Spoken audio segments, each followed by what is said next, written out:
Hello, everyone. Welcome to this month's webinar, 2023 Mid-Year Compliance Review, Understanding Employer Obligations. This specially formatted free webinar is available exclusively for customers enrolled in our subscription services. I'm Stephanie Blicky, the Subscriptions Program Lead for Personnel Concepts, and I'm joined by my co-moderator, Leon Frierson, who serves as our Corporate Accounts Executive. Hello and good afternoon to all of our attendees. For today's webinar, we will be discussing various new employment laws that are currently in effect in 2023 or will go into effect in the near future. After a brief discussion, you'll have the opportunity to consult with our attorney on these key employment law updates in our live Q&A session. That's right. So today's agenda includes an introduction of our guest attorney.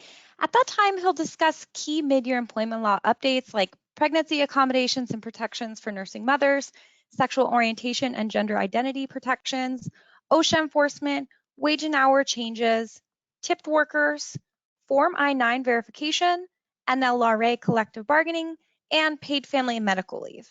Next, our guest attorney will accept questions and answer them live, providing Personnel Concepts customers with the invaluable experience of engaging with a knowledgeable attorney on critical employment laws. And before we leave, we'll provide some key takeaways from today's session, and throughout, we'll be engaging the audience with some poll questions. And as a reminder to the attendees, slides from the presentation are available for download through GoToWebinar for note-taking. Yes, and speaking of engagement, let's get started with our first poll. Today's webinar session is heavily dependent on audience participation, and to make the best use of our time, we're in search of the timely and meaningful employment law compliance related questions to present to our guest attorney. So to ensure that we are prepared to fulfill today's hour with helpful content, please take a moment to select the employment law update you're most eager to learn about. In this instance, you're going to choose all that apply. So is it pregnancy accommodations and protections for nursing mothers? Is it sexual orientation and gender identity protections, OSHA enforcement updates, changes in wage and hour regulations, or E, changes to paid family and medical leave? Of course, like I said, you'll choose all that apply. Please go ahead and get in your answers, and we want to keep going with the rest of the presentation today. We'll give everyone a moment to answer, and let's go ahead and close the poll. It looks like 72% of you all would like to learn about changes to paid family and medical leave, so we'll make sure to keep that in mind as we go through our presentation today. Yeah, thanks so much. And as your Q&A session moderator, I'll be directing your submitted questions to our guest attorney. Keep in mind your questions might be slightly modified just to ensure the best outcome of this session.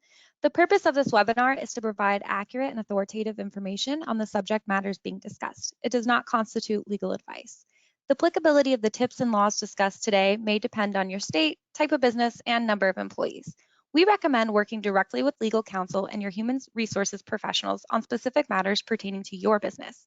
Personnel Concepts, the webinar host, and our guest attorney are not liable for any errors, omissions, or changes in law or advice that leads to an unfavorable outcome. And in today's webinar, we're hosting a special guest attorney to deliver guidance on the topic and answer questions in today's Q&A session. Our panelist has frequently been featured as a guest speaker in our webinars. I'd like to welcome back attorney Christopher Ray. Christopher is barred in the states of Massachusetts and New Hampshire. He has served on both the employer and employee sides of litigation matters, including litigation before the EEOC. He also provides regulatory compliance guidance for businesses in high-risk verticals such as cryptocurrency and the legal adult use cannabis industry, and provides compliance training in those areas. Today, Christopher will cover the importance of staying informed about the ever-changing landscape of employment law. Thank you as always for having me, Leon and Stephanie, and thanks to our audience for attending today. So let's jump right in by talking about two of the major pieces of employment law legislation that affect pregnant workers and mothers. So at the end of last year, President Biden signed a very large spending bill that included two significant new pieces of legislation that expand pregnancy accommodations and that extend protections to mothers who have a need to express milk in the workplace. These two acts, one is the Pregnant Workers Fairness Act, we'll call it the PWFA, and the other is the Providing Urgent Maternal Protections for Nursing Mothers Act, which we'll call the PUMP Act. These created new obligations for certain employers in 2023. The Pump Act went into effect in April of this year, and the PWFA has been in effect since about the end of June. So we'll start by talking about the Pregnant Workers Fairness Act. So the PWFA mirrors the ADA, the Americans with Disabilities Act, in a number of ways. It extends some very similar to protections to employees who become pregnant during the term of their service. So, like the ADA, the PWFA applies to any employer with 15 or more employees on their payroll. In brief, the PWFA requires covered employers to provide reasonable accommodations, a standard that you notice from the ADA, to eligible employees unless that accommodation would impose an undue hardship on the employer. It creates some very similar ADA-like protections for covered employees, like it requires eligible employees to be able to take paid or unpaid leave if that accommodation would be reasonable given the circumstances. It forbids employers from retaliating against or coercing or intimidating or taking any other adverse employment action against eligible employees who request a pregnancy accommodation. And it forbids employers from denying employment opportunities to eligible employees based on their need for these accommodations. So, while in the past, some of these accommodations have been available to eligible employees in the past under the ADA standard, these protections have been applied kind of insignificantly. So you may recall, if you're in a compliance role, that the previous standard was sort of set by the Supreme Court case called Young versus UPS, which had all these requirements for pregnant workers who were seeking reasonable accommodations to identify similar accommodations that had been granted to other employees in similar circumstances. All of those requirements have since been kind of shortened into a more ADA-like standard. The PWFA expressly removes that requirement and simply looks at a reasonable accommodation for pregnant employees. And so the statute itself does not come with a bright line list of accommodations that must or should be offered, same as the ADA. That being said, DOL has published guidance which has some suggestions or some recommendations for reasonable accommodations for pregnant employees that may include things like providing additional or longer or more flexible breaks to eat, drink, use the restroom, changing work schedules, rearranging work tasks, changing food and drink policies to let pregnant workers have food or water at their workstations, allowing a closer parking space, modifying physical equipment or workstations, think about standing or sitting desks, that kind of thing, and providing leave for medical appointments or for recovery after childbirth. So we'll move on from there into the next pregnancy-related law, which is the Pump Act. So the Pump Act creates a similar suite of expanded protections for nursing mothers who have a need to express milk in the workplace. So the Pump Act builds on this 2010 amendment to the FLSA that required covered employers to provide non-exempt employees with reasonable breaks to express milk in a private non-restroom location on the work site to express milk for the 1-year period following the birth of a child. The room must be shielded from view. It must be free from intrusion, reasonably unlikely to be entered by coworkers, customers, the public, etc. Should be safe, should be clean, should be free from hazardous materials. It should have a physical ability to sit, should have access to electricity, and the area should provide a safe, clean surface on which to place a pump and other nursing materials. So the Pump Act, building on that 2010 amendment, now extends these protections to all exempt workers. So this includes salaried employees at businesses with 50 or more employees on the payroll. It also expands the remedies that would have been available under that amendment to create this new suite of remedies under the Pump Act that are more FLSA-like. So think of your FLSA remedies, they're now expanded to include pumping employees. And as with the FLSA, before an eligible employee can begin in any action for violation of the Pump Act, whether that's failure to provide breaks, failure to provide physical space, that kind of thing, there's this FLSA-like notice period where an employee with such a need who feels that those needs have not been provided must notify the employer in advance and allow them 10 full days to remedy the situation. As with the FLSA, this requirement is waived if the employer has retaliated against the eligible employee. So, this has some familiar consequences for all compliance work. Most commonly and most apparent to a lot of people in the audience will be updates to the Know Your Rights poster. So after these two pieces of legislation were signed, the EEOC released an updated Know Your Rights Workplace Discrimination is Illegal poster, which incorporates text that summarizes many of these new laws. So specifically, the new poster adds verbiage about failure to accommodate, to provide reasonable accommodation for pregnancy, childbirth, and related conditions. It adds text related to conduct that coerces, intimidates, threatens, or interferes with the exercise of rights under either of these laws. It adds text which forbids interference with, coercion of, or threatens related to the exercise of those rights. And this poster went into effect in June of this year. So as of the end of June, all employers should be displaying this updated version of the Know Your Rights poster. I know that Personnel Concepts has been updating their labor law posters to reflect these new requirements. So just make sure that you are up to date on those requirements. Thank you, Christopher. Personnel Concepts' core team of researchers is working to send the updated postings to active subscribers. Active subscribers will receive the physical notice automatically as a panel update, along with the new Fair Labor Standards Act, or more commonly known as the minimum wage poster. Our compliance specialists are available to answer any of your questions. Our phone number will be posted in the chat window there for customer service.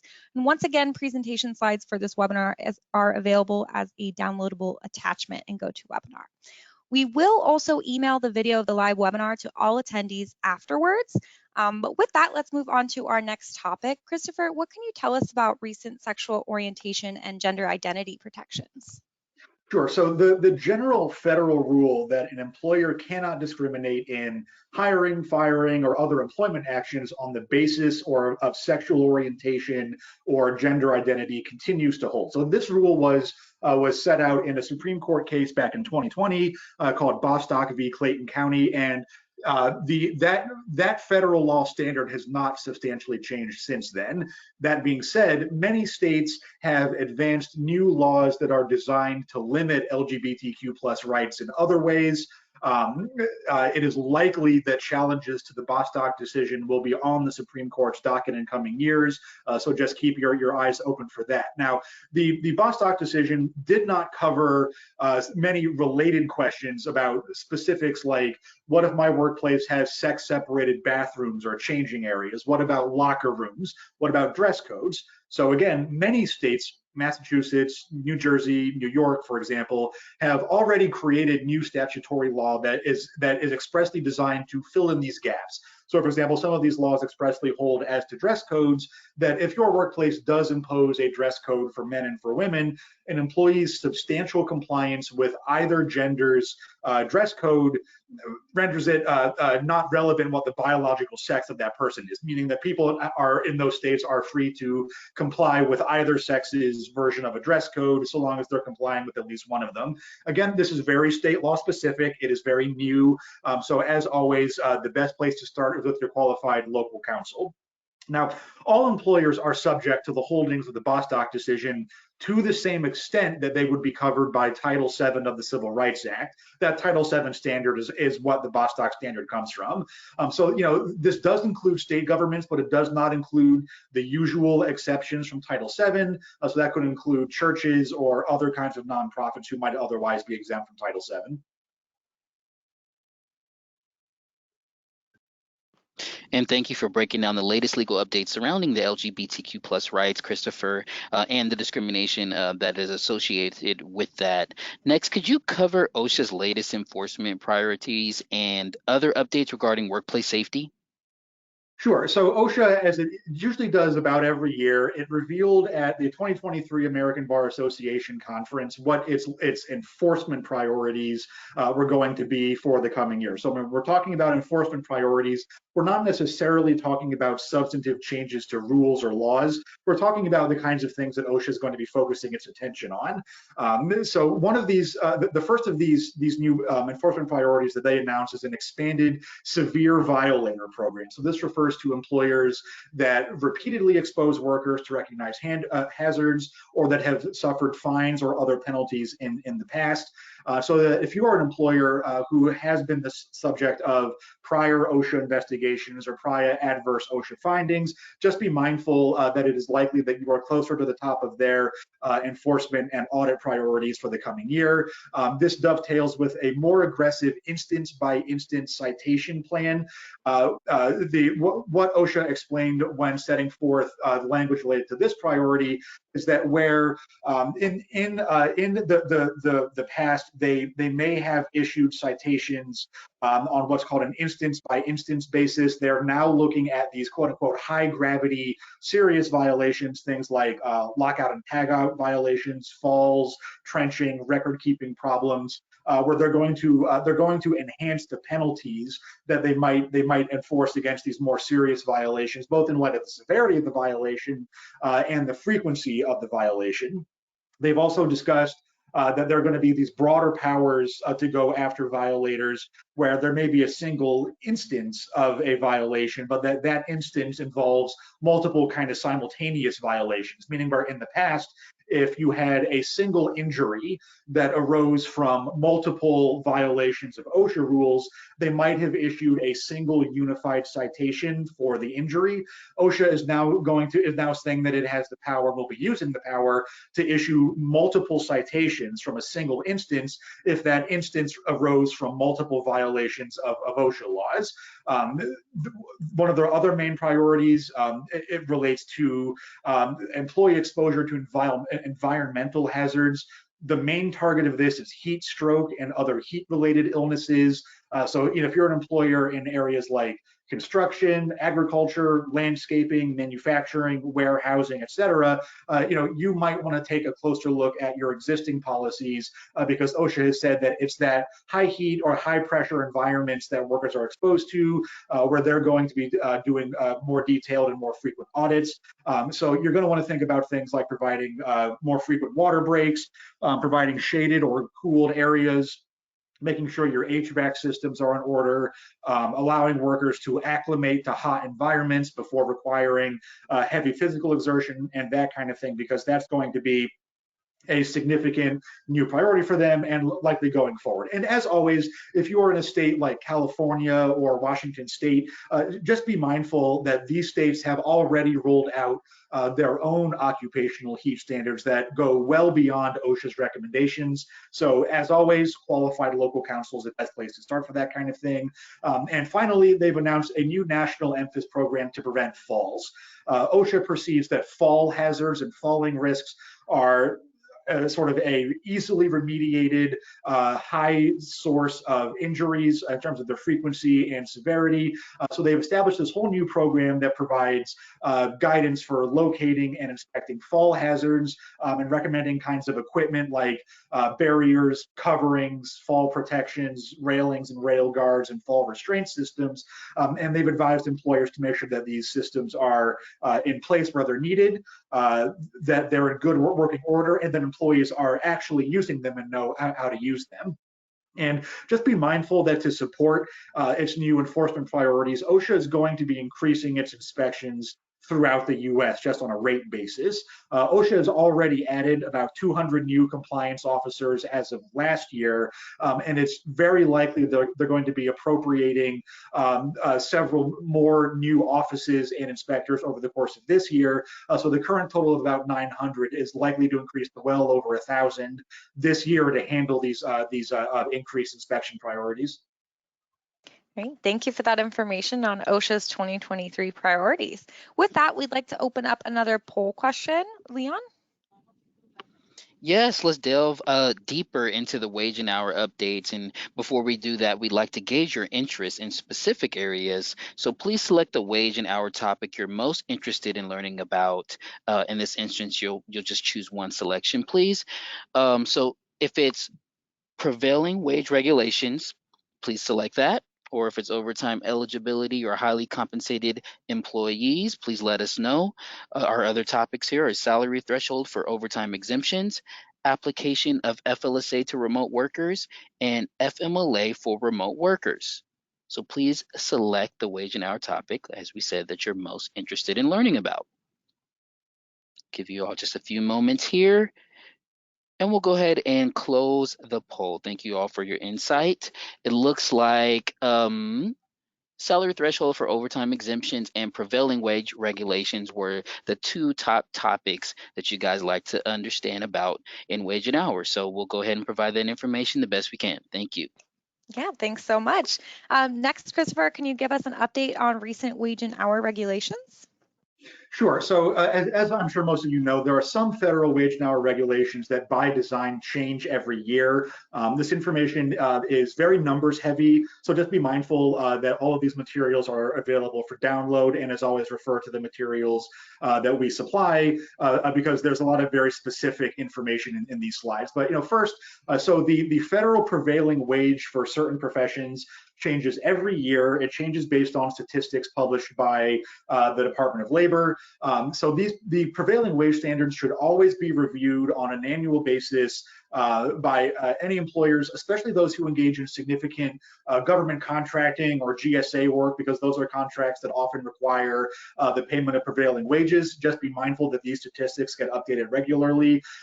The federal definition of a highly compensated employee for purposes of overtime eligibility, which also changes every year, it's jumped up to 135,000 as of this year, and it's going to bump up again to about 150,000 next year. And the salary threshold for the overtime exemptions for salaried employees has increased again, as it does every year, from about 57,000 some odd as of this year for small employers, and about 65,000 some odd for large employers.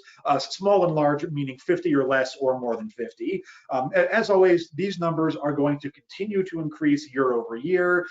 It increases according to a predetermined Department of Labor formula that, at least as of this recording, is not subject to any likely upcoming significant changes. So just be mindful of these publications that come out every year, and that you're reviewing internally to make sure that your payroll processes meet the numbers that are being published. So let's proceed also with some new guidance that came out from the Department of Labor about guidance for remote workers. So over the last several years, for obvious reasons, the Department of Labor has been increasing the amount of guidance that it publishes this year, talking about remote workers. And there was some interesting guidance that came out earlier this year, specifically on the application of the Fair Labor Standards Act to remote and hybrid workers. This guidance included information that updates for compliance on how to track hours, how to provide breaks for workers to express milk during the workday, and for determining eligibility under the FMLA, the Family Medical Leave Act. So according to the guidance, an employer's workday begins when they perform their first principal activity, quote unquote, and ends when they cease such principal activity, right? So think about, for a remote worker or a hybrid worker, that often means when they are logging into some remote desktop system or other remote tool that you use to track their work. And then in between those two periods, logging in, logging out, clocking in, clocking out, employees may take breaks and off-duty periods, and these are distinct concepts. Some of these periods are compensated, and some of them are unpaid. So let's focus on the guidance about what these different kinds of breaks are. There's the concept under this new guidance of short breaks, 20 minutes or less. So both in-person employees and remote workers commonly take short breaks throughout the workday. The guidance specifies that breaks which last 20 minutes or less typically get counted as hours worked, meaning that they are tracked, they are payable hourly time. And then there's this concept of bona fide meal breaks. Bona fide meal breaks is the term that the guidance uses, but it really refers to any breaks that last more than 30 minutes. So these are uncompensated 30-minute plus breaks where employees usually stop working to take a regular meal. Now, what the guidance specifies is that during these longer breaks, 30-minute plus breaks, it's important for employers to tell employees in advance that they are completely relieved from their job duties during either a set time or a time that's most convenient to the worker. And so what completely relieved from jobs duties means that you are not available for work. You are not working. You're not expected to check emails or be available by phone or other devices. And that it's important that for these breaks to be uncompensated, you are genuinely not available, right? That time is supposed to be set aside for taking meals, generally speaking. And in thinking about the other concepts we've discussed today, the guidance also clarifies the concept of nursing break. So there are breaks at the work site where employers must provide a place for nursing mothers to express milk. And while you're not required to provide such, the physical space needs for remote workers, there is still the concept of nursing breaks so that covered teleworkers are not expected to work. They're protected from webcam observation or virtual meeting participation while they're nursing at home. The FLSA and the Pump Act do not require employers to compensate for this time, but they do require that you make that time reasonably available throughout the day. So it was a popular poll topic. So we'll talk a little bit about FMLA eligibility for remote workers. So the main requirement in play is the 50 employee or more headcount, but the way that you measure that headcount for remote workers is not intuitively obvious. So usually when you're looking at how to count how many people work at a work site, you look at the physical work site. But notably, for remote workers, the work site in question is not the remote worker's home office. Rather, it refers to the employer's central location or the headquarters or the communications hub that the remote workers report to, right? So usually for a remote worker, there's some central location that the remote workers all kind of dial into or are receiving communications or instructions from. And so if you have at least 50 employees, whether in person or remote or both, who perform work within 75 miles of the work site, they're covered by the FMLA, meaning the number of employees who actually report to that work site. So employers should direct remote workers to document their hours and their break times using a daily online time tracker or self-reporting timesheet, and to ensure that all of your workers' hours are being tracked properly under these new rules and regulations for wage and hour reporting purposes. So with that, we're going to move to another concept that was a more recent major update that applies to employers whose employees are mainly paid by tips. So there are significant changes to wage and hour regulations, both in 2022 and in this year, as relates to tip pooling. So this relates to how an employer is supposed to determine who's eligible to participate in tip pooling, and therefore who's eligible for the tip credit against the applicable minimum wage. So there was a rule that was proposed and that was passed by the Department of Labor last year, and it was recently implemented, that expands the kinds of labor that are eligible for the tip pooling credit. So if you're an employer who is in an industry where tipping has been a major source of compensation, you now want to think about how the restaurant economy and certain kinds of retail have been transformed by the all pick up and drop off or the all takeout economy that really roared into life over the last few years. And this is now designed to expand the tip credit availability to employees who engage in what's called tip supporting work, or work that supports the generation of typically tip compensated labor. So under the old rule, an employer could apply a tip credit against the minimum wage to reduce the net minimum wage obligation to $2.13 per hour, so long as, number one, the tip was actually received by the employee and it brought the combined pre-tax pay of that employee up to the level of the hourly minimum wage. And if that work takes place over a continuous period of at least 30 minutes, and number two, if in total such work exceeded about 20% of the employee's average work week. The new rule adds a third principle, which is that job duties that, quote, directly support tip producing work are now included in the category of eligible labor. Now, The Department of Labor has published an extensive list of such activities. It's a very long list. We're not going to be able to go through it in detail on this webinar. It includes activities ranging from rolling silverware to scooping ice cream to adding dressing to pre-made salads. It really is that specific. So for those who want to view that complete list and make sure that you have a handle on your internal policies, a link is going to be posted, I believe, in the comments to today's webinar. So any employers whose employees are or have been largely compensated by tips are strongly encouraged, as always, to review the kinds of activities that are now eligible for the tip credit and to update your payroll policies accordingly. Christopher, thank you for providing our attendees with the latest wage and hour updates and guidance. Very informational. Next, now that we're at the end of the pandemic, can you tell us where we are with Form I-9 eligibility verification? Sure. So during sort of the height of the COVID-19 pandemic, DHS implemented a rule that allowed for the remote verification of Form I-9. That rule was always intended to be temporary, and indeed it is expiring, and it's coming up quick. So this section can be important if you have lots of Forms I-9 involved with your workforce. So on July 31st, hot on the heels of this webinar, the remote Form I-9 verification flexibility is officially coming to an end. You're going to have 30 days from July 31st to go back and redo your Form I-9 compliance for any forms that were verified remotely during the life of the DHS rule, which means that for any covered employers, you're going to have to be performing physical verification of identity and employment eligibility documents for any individuals who only received those inspections remotely on or after, I think it was late March of 2020. So to meet the August 30th deadline, employers should do the following. Number one, identify which of your Forms I-9 were inspected remotely, because these are the forms that are going to require updates. Number two, you're going to make sure that you notify your employees about upcoming physical inspections, the documents that are required, the timeline for compliance, and the consequence of not cooperating, which usually means the end of employment.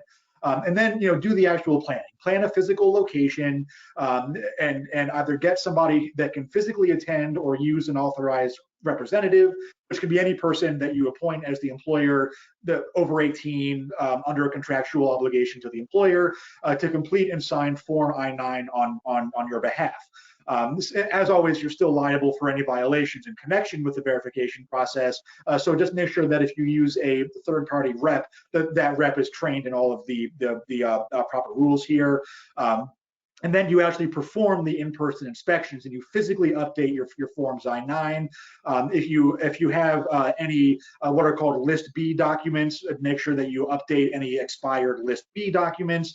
You track internally when those updates were actually completed, and then you verify that your records are in order to make sure that when you're doing your company-wide Form I-9 assessment, that you have the records in place to do all of this verification. So what that means is, once the employer or the rep has physically verified all of the employee's acceptable documents, you add the usual documents physically examined notation and the date they were examined to Section 2. There are some versions, if you're using the online version, it's in Section 3, the additional information field on Form I-9.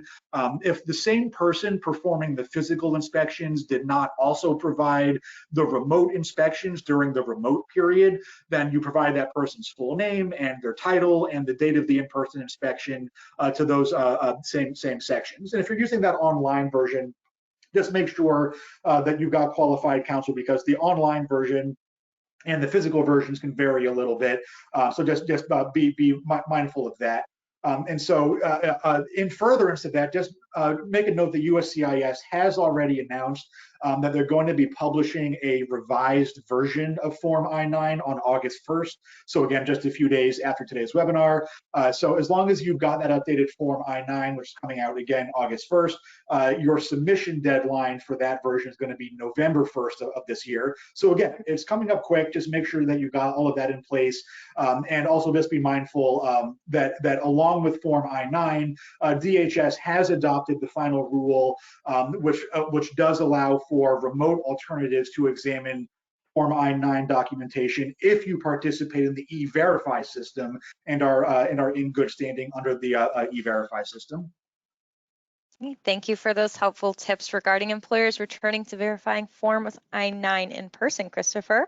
And moving on to our next topic, could you please update us on recent laws surrounding National Labor Relations Act, or NLRA, collective bargaining rights?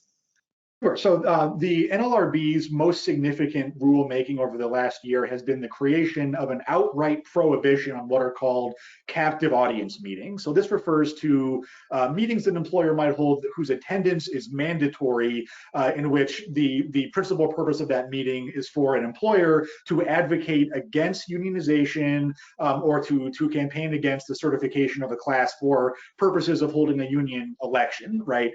So it's very clear, or it's very important to clarify that you as the employer still have the right to campaign against unionization votes. You still, most of those same rights still exist. The exception now is that employers can no longer require that employees attend meetings whose sole or primary purpose is to explain your opposition or otherwise campaign against unionization. You can still hold such meetings, but making them mandatory or tracking who attends or engaging in adverse employment actions on the basis of attending those meetings is now expressly forbidden. So, that's to say, you can continue to engage in those activities and continue to, voice your opinions and your opposition, but attendance cannot be mandatory. And it's very important that no adverse actions be taken against persons who fail or refuse to attend such meetings. And in part, that's tantamount to a prohibition on tracking attendance at these now voluntary campaign meetings. Great. Thank you for those updates on NLRA collective bargaining and the prohibition of captive audience meetings. Christopher, with that, we'd like to open up actually another poll question here. Leon? Yes, getting into our next topic, briefly, we'd like to learn the following about you. Does your company have guidelines for long COVID or post-COVID fatigue accommodation requests? You'll answer 1, based on your organization and their current policy. Is it yes, and we have to use them? Or is it yes, but we have not had to use them yet? Is your answer no, but guidelines are currently in development? Or is your answer no, and we have not started preparing guidelines yet? Please briefly respond about your long COVID and post-COVID fatigue accommodations. And we'll go ahead and close the poll here. Thank you all for answering. It looks like 77% of you have not started preparing any guidelines yet for long COVID or post-COVID. So we'll talk about the necessity, if it is there, for your business. And thank you all for your participation. Yeah, and based on that insight, let's move on to our next topic today. Christopher, can you share any updates on long COVID as a disability and the FMLA? Sure. So the Department of Justice has long supported the view that quote unquote long COVID, this sort of post-exertional malaise, constellation of symptoms that has often been identified in persons who have had COVID, can be treated as a disability under sections 504 and 1557 of the ADA. The same as nearly any other medical condition. So, as with any other disability, this does not mean that employers have unlimited obligations to support employees with long COVID. It means that employers are obligated to provide reasonable accommodations for such persons, and that such persons might be eligible for short-term or long-term disability insurance depending on the severity of their symptoms. Now, as of this webinar, there are no major ADA cases holding specifically that these major accommodations like work from home are necessary accommodations for long COVID or for any other condition of fatigue. So employers who have already developed processes and workflows around work from home are generally encouraged to continue to explore options to allow workers experiencing such symptoms to explore the benefits of these atypical work arrangements like altered hours, work from home, or a blend of on-site and remote work. Similarly, the FMLA continues to be, which it's still the flagship federal law related to employee protections for significant illness, death, birth, adoption, other major family and medical events. And so as with the analysis of quote unquote long COVID under the ADA, the general analytical principles of the FMLA do not apply to people with COVID or quote unquote long COVID any differently than anybody else. So the 12-week unpaid medical leave continues to be the prevailing federal standard. And again, this is a highly fact-specific inquiry. There is no general rule under the FMLA about COVID specifically. You want to treat it more or less the same as any other medical condition. That all being said, many states have already taken it upon themselves to significantly expand family and medical leave, not just as to COVID, but just in general. So the most significant developments may be the express expansion of parental leave to include paternity leave, meaning fathers, to the same extent as maternity leave. So some states like Oregon, Maryland, Massachusetts, and others have already created requirements for employees who meet certain eligibility thresholds to be able to take paid family and medical leave as well. These laws are usually subject to minimum service requirements, meaning a minimum amount of time that you're on the payroll, and other state-specific requirements that should be carefully examined. As always, if you live in one of these states, the best place to start is going to be your qualified local counsel, because these are state rules that enhance the federal rules. There is no general requirement for paid family and medical leave at the federal level, but the state laws have already created this sort of growing patchwork of laws with different specific and general requirements to be mindful of. Yes, yes. Thank you so much, Christopher, for covering those updates on long COVID and disability and the FMLA and the general requirements there for employers. I hope that you all take advantage of that. And lastly, Christopher, could you please let us know which states had minimum wage increases this year?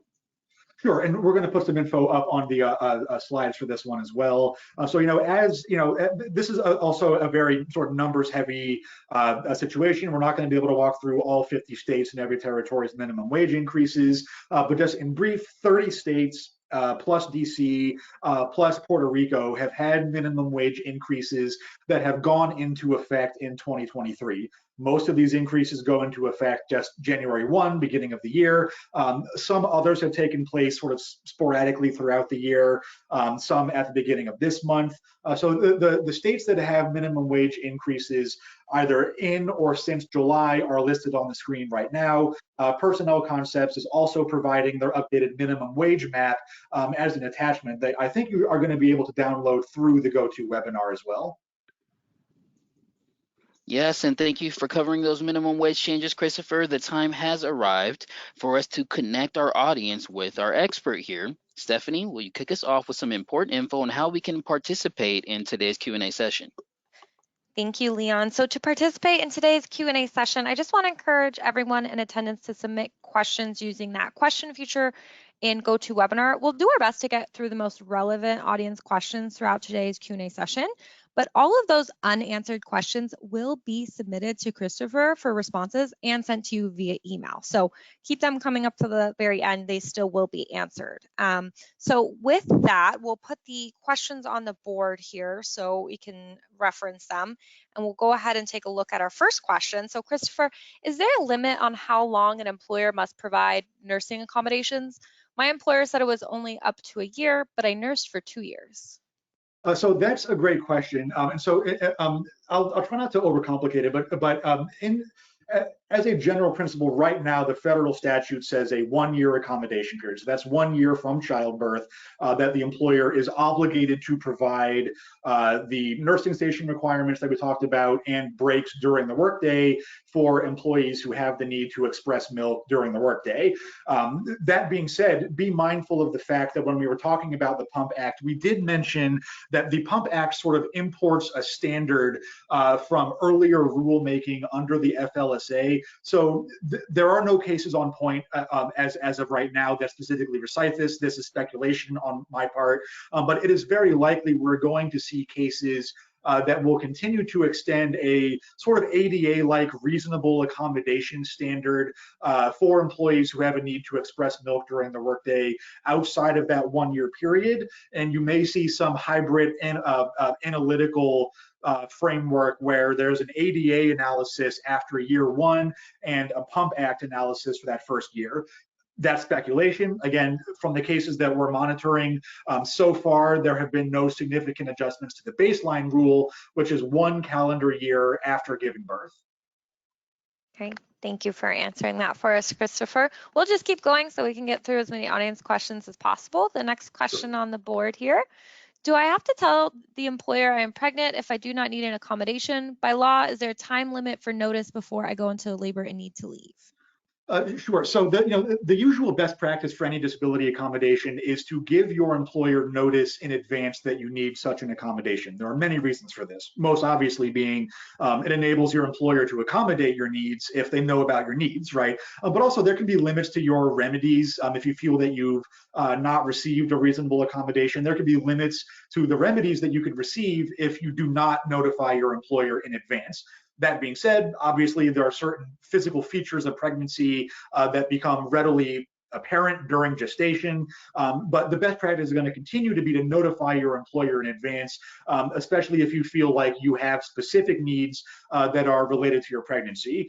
Separate from that, we'll talk about going into labor, where number one, you don't always know in advance when you're going to go into labor, but oftentimes you do. You can have a scheduled C-section or a scheduled parturition that you'll know well in advance. What the statute and the guidance issued under the statute say right now is that you really should notify your employer 30 days in advance if such is reasonable. Obviously, the law does not require you to schedule delivery, but that if you have a high degree of confidence about your delivery, that you notify your employer in advance of that.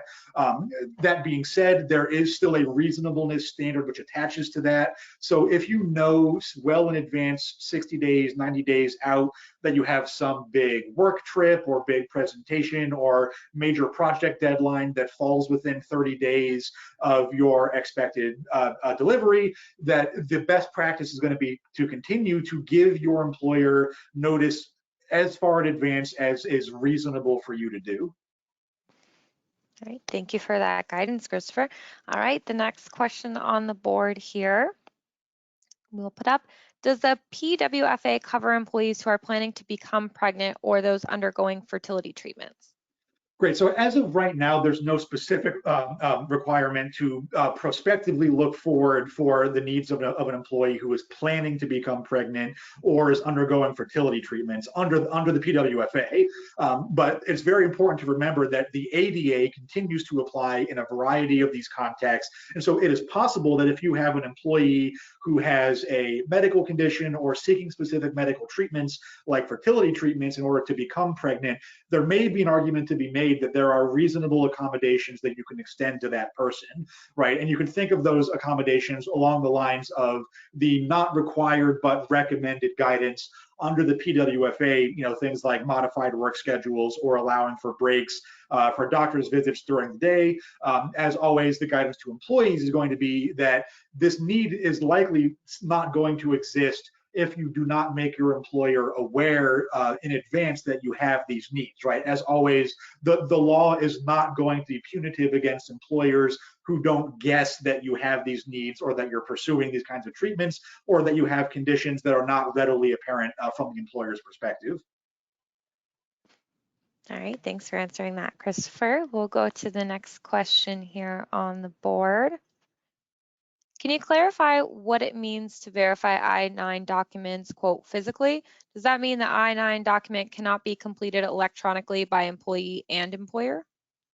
Sure. So there is an electronic version of Form I-9, and you are going to continue to have access to it.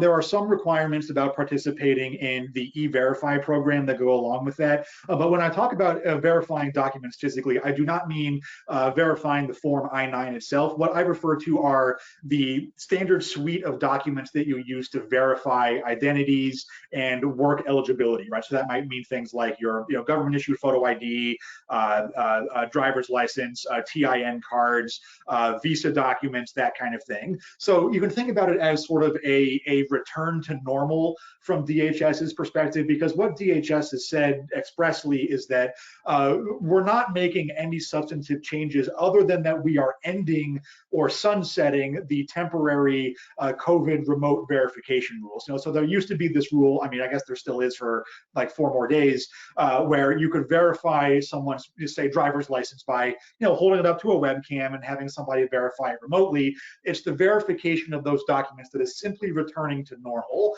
And so it's the verification of the documents that should be done in person. This is usually done at or around the time of hire. And so, all that you need to be mindful of is that we are returning to the practices that were in place prior to about the end of March 2020. Hopefully that answers your question. If you need any further clarification, go ahead and just put another question in the chat for us. But we'll put another one on the board here. When calculating the salary threshold for overtime exemptions, are hourly wages and bonuses used to calculate overall gross salary? So that's a great question. Again, kind of a math-heavy question, but this is a relatively frequent topic of litigation that I've been involved in, which is how do you determine how much money somebody makes? Right? It sounds like an obvious question, but it isn't always, because you have things like sales compensation, you have performance bonuses or quarterly annual bonuses, that kind of thing. And so you want to look at it from the perspective of when you are calculating the eligibility, looking back at a blended average over the last 120 days of pay periods, right? So there's a formula that DOL publishes. It's a fairly complicated formula. Fortunately, it's often built into certain payroll systems, but it is not as simple as looking at the previous 2 weeks, right, to determine if somebody in the following 2 weeks or the following bi-monthly pay period is going to be eligible. There is a formula that you should follow. To make it even more complicated, some states have passed their own laws that increase your eligibility for overtime or exemption from overtime requirements that go above, never below. State laws never go below, but above what the Department of Labor has published. So unfortunately, the short answer is make sure that you're mindful of the guidance, make sure that you're looking at the materials that Personnel Concepts puts out, but that the short answer is that you have to look at all forms of compensation. You cannot just look at what has been scheduled or what is regular in the past. You want to look at what is actually going into the employee's pocket. Thank you so much for that guidance. Okay, the next question on the board for you here is, does the Pump Act indicate the accommodations require access to sink or water? It is a bit of a conversation in the past. That's a great question, because I wonder if I was at that or a similar conference. The amount of pre-rule-making discussion that went into like diagramming out what is the ideal pumping station was considerable, right? So that being said, the statute is actually pretty specific about the physical space that a pumping station should be in, and other than saying expressly it can't be a bathroom, can't be, it should be free from intrusion, meaning coworkers, the public, etc. The other items that we covered, it does not expressly include a washing station, but it does include things like a surface on which to use pumping stations or to use pumping equipment. And the guidance that you see, I think, is interpreted to mean that those surfaces should be appropriate for the use of pumping equipment. I think that the reason that they didn't want to expressly say sinks and that kind of thing is that they viewed it as being overly burdensome to ask employers to run, new pipelines into their break rooms and that kind of thing.